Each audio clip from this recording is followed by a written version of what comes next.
मैं doctor N के Narula ENT surgeon आप लोगों के समक्ष एक कॉमन प्रॉब्लम जो कि हकलाहट है उसके बारे में विस्तार से चर्चा करने के लिए प्रस्तुत हूँ।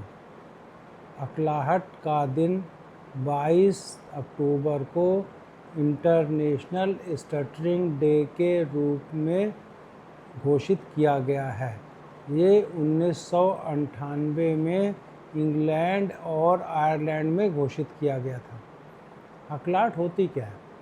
हकलाहट में बच्चे या बड़े शब्दों को बार बार रिपीट करते हैं या बार बार उसको बोलते हैं और शब्दों और वाक्यों को लंबा खींचते हैं या एक शब्द को कई बार बोलते हैं, तो इसको हकलाहट कहते हैं।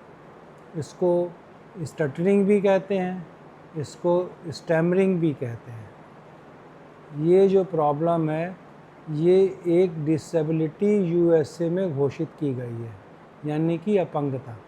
लेकिन हिंदुस्तान में या भारत में इसको अपंगता घोषित नहीं किया गया है।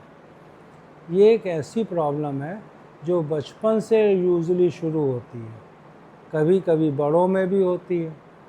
बचपन में ये प्रॉब्लम जो होती है वो मसल्स के प्रॉब्लम की वजह से होती है, यानी कि बोलने के यंत्र की मसल्स, टंग की मसल्स, लिप्स की मसल्स में नर्व के जो मैसेज आता है जो ब्रेन से, वो प्रॉपर नहीं आता है और मसल प्रॉपरली जो है वो एक्ट नहीं कर पाती, जिसकी वजह से आदमी या बच्चा हकलाने लगता है। बड़ों में ये प्रॉब्लम ब्रेन के स्ट्रोक की वजह से या ब्रेन की प्रॉब्लम की वजह से कभी भी आ सकती है, लेकिन बच्चों में ये डेवलपमेंटल एनॉमली है, यानी कि जब बच्चे का ब्रेन का विकास हो रहा होता है तब ये प्रॉब्लम आती है, जिसको कि एक्सरसाइज से, थेरेपी से और घर में मेहनत करने से बच्चों के साथ दूर किया जा सकता है। ये एक ऐसी प्रॉब्लम है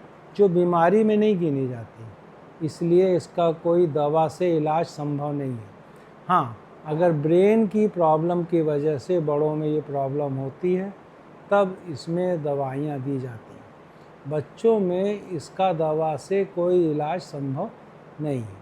अब इसको करना क्या पड़ता है? इसमें ये करना पड़ता है कि बच्चे को ये कहना है कि आप परेशान ना हो, और घर वालों को ये समझाना पड़ता है कि आप उसकी बात को धैर्य से सुने। जब वो हकलाए, आप उसको डांटे नहीं, आप उसका मजाक ना बनाएं, उसकी बात को धैर्य से सुनें और उसको समझाएं कि शब्दों का उच्चारण धीरे धीरे करें, जल्दी जल्दी ना बोलें। अगर शब्दों को जल्दी जल्दी ऐसा बच्चा बोलता है तो हकलाहट बढ़ जाती है। कई बार ये प्रॉब्लम इमोशनल प्रॉब्लम भी होती है, जैसे क्लास में कोई बच्चा हकला रहा है, शुरू में तो बच्चे उसकी नकल करते हैं, बाद में वो हैबिट बन जाता है। ये प्रॉब्लम कई बार जेनेटिक भी होती है या फेमिलियल भी होती है।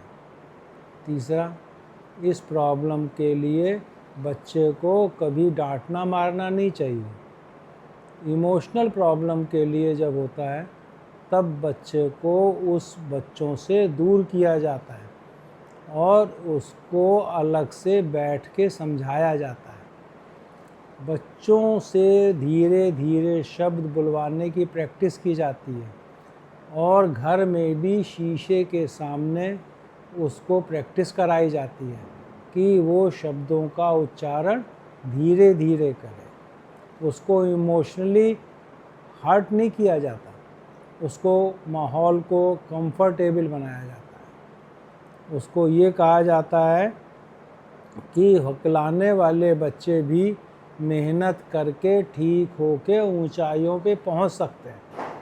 कई बार इन सब की वजह से भी नहीं ठीक हो पाता, तो फिर बच्चों को स्पीच थेरेपिस्ट यानी वाणी दोष विशेषज्ञ की शरण में जाना पड़ता है। वो प्रैक्टिस से इन बच्चों को हकलाने की प्रॉब्लम से निजात दिला देता है। इसलिए परेशान ना हो, स्पीच थेरेपिस्ट की शरण में 3 साल की उम्र के बाद कभी भी जाया जा सकता है। ये प्रॉब्लम लड़कों में लड़कियों की तुलना से ज़्यादा होती है, लेकिन इस तरह की प्रॉब्लम के साथ बच्चों को या उनके घर वालों को परेशान नहीं होना है।